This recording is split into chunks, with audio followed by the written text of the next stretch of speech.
अभिवादन मित्रमंडळाद्वारे साजरा होत असलेल्या माघी गणेशोत्सवाच्या चौथ्या दिवशी सत्यनारायणाची महापूजा आणि भंडाऱ्याचं आयोजन करण्यात आलं होतं। याचबरोबर परिसरातील महिला भगिनींसाठी हळदी कुंकू समारंभाचं आयोजनही एकवीर अभिवादन मंडळाच्या सदस्यांद्वारे करण्यात आलं होतं। समाजाचं देणं लागून समाजासाठी काहीतरी भरीव करण्याच्या उद्देशाने झटणाऱ्या महिला भगिनींचा शाल आणि पुष्पगुच्छ देऊन सन्मान करण्यात आला, तर महिलांना सौभाग्याचा वाण देऊन त्यांना त्यांचा मान देण्याचं मोलाचं कार्य या मंडळाद्वारे करण्यात आलं। हळदी कुंकू समारंभाचा तसेच भंडाऱ्याचा लाभ संपूर्ण वाडेघर गावकऱ्यांनी घेतला। या प्रसंगी गणरायाच्या दर्शनासाठी महाराष्ट्र कोळी समाज संघाचे अध्यक्ष अनंत तरे, नगरसेवक प्रकाश पेणकर, नगरसेवक सुधीर बासरे, नगरसेवक जयवंत भोईर, नगरसेविका वैशाली पाटील याचबरोबर असंख्य मान्यवर गणरायाच्या दर्शनासाठी उपस्थित होते।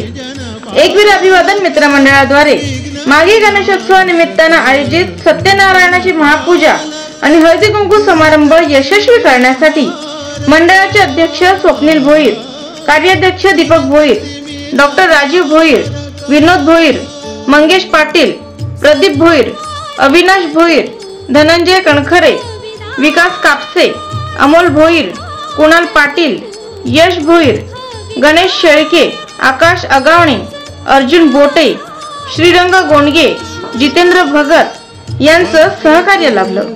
तर कार्यक्रमाच्या सूत्रसंचालनाची धूर हाती घेतली होती भरत दळवी सर यांनी। लालपण देवा देवा मुंगी साखरे तारवा, लालपण देवा देवा मुंगी साखरे तारवा, वाडेघर गावात रंग लाग सोळा, वाडेघर गावात रंग लाग सोळा, पाहुण्यांचा मेळा वाडेघर गावात, पाहुण्यांचा मेळा वाडेघर गावात।